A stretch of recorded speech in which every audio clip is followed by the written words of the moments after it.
Delivery తర్వాత జుట్టు రాలడం తగ్గి వెంట్రుకలు ఒత్తుగా పెరగడానికి ఏం చేయాలో వివరంగా చెప్పిన డాక్టర్. ప్రసవం తర్వాత మహిళల్లో జుట్టు రాలడం అనేది అత్యంత సాధారణ సమస్య.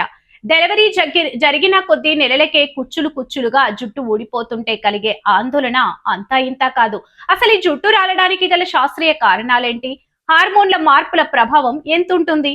ఆహారం ద్వారా దీనిని ఎలా అరికట్టాలి అనే ప్రశ్నలకు సమాధానంతో పాటు పాటించాల్సిన జాగ్రత్తలు ఏమిటో డాక్టర్ వీణ వివరించారు. చాలా మంది మహిళల్లో ప్రసవం తర్వాత ఎదురయ్యే ప్రధాన సమస్య విపరీతంగా జుట్టు రాలడం. పాలిచ్చే తల్లుల్లో ఈ సమస్య మరీ ఎక్కువగా కనిపిస్తుంది. అప్పటి వరకు ఎంతో ఒత్తుగా ఉన్న జుట్టు ఒక్కసారిగా చేతికి వస్తుంటే ఏదో పెద్ద అనారోగ్యం వచ్చిందని భయపడుతుంటారు. అసలు జుట్టు ఎందుకు ఊడుతుంది, దీన్ని ఎలా అరికట్టాలి అనే విషయాలపై డాక్టర్ వీణ, చీఫ్ క్లినిక్ డెటిషియనల్ డాక్టర్ ఏం చెప్పారంటే, డాక్టర్ వీణ చెబుతున్న ప్రకారం ప్రసవ అనంతరం జుట్టు రాలడం అనేది చాలా మంది తల్లులు ఎదుర్కొంటున్న ప్రధాన సమస్య. సాధారణంగా జుట్టు ఊడడం అనేది ప్రసవం జరిగిన 2 నుంచి 4 నెలల మధ్య ప్రారంభమవుతుంది. గర్భధారణ సమయంలో శరీరంలో ఈస్ట్రోజన్ లెవెల్స్ ఎక్కువగా ఉండటం వల్ల జుట్టు రాలకుండా ఒత్తుగా ఉంటుంది. అయితే ప్రసవం తర్వాత ఈస్ట్రోజన్ లెవెల్స్ ఒక్కసారిగా పడిపోతాయి. దీనివల్ల జుట్టు బాగా రాలుతుంది. ఈ సమస్య తాత్కాలికమే అయినప్పటికీ సరైన పోషకాహారం లేకపోతే సమస్య తీవ్రత పెరిగి కోలుకోవడానికి ఎక్కువ సమయం పడుతుందని తెలియజేశారు. అయితే ప్రసవం తర్వాత 6 నెలల నుంచి ఏడాది వరకు జుట్టు రాలడం తగ్గకపోయినా, బాగా నీరసంగా ఉన్న, పీరియడ్స్ క్రమంగా లేకపోయినా ఐరన్ లోపం లేదా థైరాయిడ్ సమస్య కావచ్చు. అలాంటి సమయంలో వెంటనే వైద్యుడిని సంప్రదించాలని పేర్కొన్నారు. జుట్టు ఊడటం ఎప్పుడు మొదలవుతుంది? జుట్టు ఊడటం ఎప్పుడు మొదలవుతుందంటే, సాధారణంగా డెలివరీ అయిన వెంటనే జుట్టు రాలడం ప్రారంభం కాదు.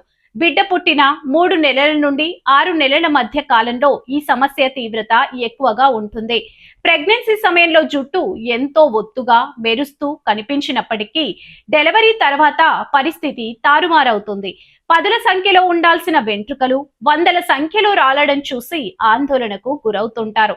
ఇది ఒక సహజమైన శారీరక ప్రక్రియ అని గుర్తించడం ఎంతో ముఖ్యం. హార్మోన్ల మార్పులే ప్రధాన కారణం. హార్మోన్ల మార్పులే ప్రధాన కారణం. గర్భధారణ సమయంలో శరీరంలో ఈస్ట్రోజన్ హార్మోన్ స్థాయిలు చాలా ఎక్కువగా ఉంటాయి. ఈ హార్మోన్ జుట్టు రాలకుండా కాపాడుతుంది.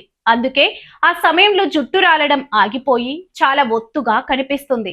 అయితే ప్రసవం ముగియగానే ఈ హార్మోన్ల స్థాయి ఒక్కసారిగా పడిపోతుంది. గర్భధారణ సమయంలో వచ్చిన హార్మోన్ మార్పులు రివర్స్ అవ్వడం వల్ల జుట్టు రాలిపోతుంది. దీనినే వైద్య పరిభాషలో టెలోజెన్ ఎఫ్లూవియం అని పిలుస్తారు. అంటే పెరగాల్సిన జుట్టు తాత్కాలికంగా రాలిపోయే దశకు చేరడం. ఇతర ఆరోగ్య సమస్యల ప్రభావం కేవలం హార్మోన్లే కాకుండా మరికొన్ని కారణాలు కూడా జుట్టు రాలడాన్ని వేగవంతం చేస్తాయి. ప్రసవం తర్వాత చాలా మంది మహిళల్లో రక్తహీనత కనిపిస్తుంది. శరీరంలో ఐరన్ లోపం ఉండటం వల్ల కుదుళ్లకు అందాల్సిన పోషణ అందక జుట్టు ఊడుతుంది. అలాగే థైరాయిడ్ సమస్యలు కూడా ప్రసవం తర్వాత తలెత్తొచ్చు.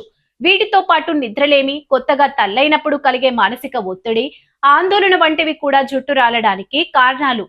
శిశువు సంరక్షణలో పడి తల్లులు తమ సొంత ఆరోగ్యాన్ని నిర్లక్ష్యం చేయడం వల్ల కూడా సమస్య తీవ్రతరం అవుతుంది.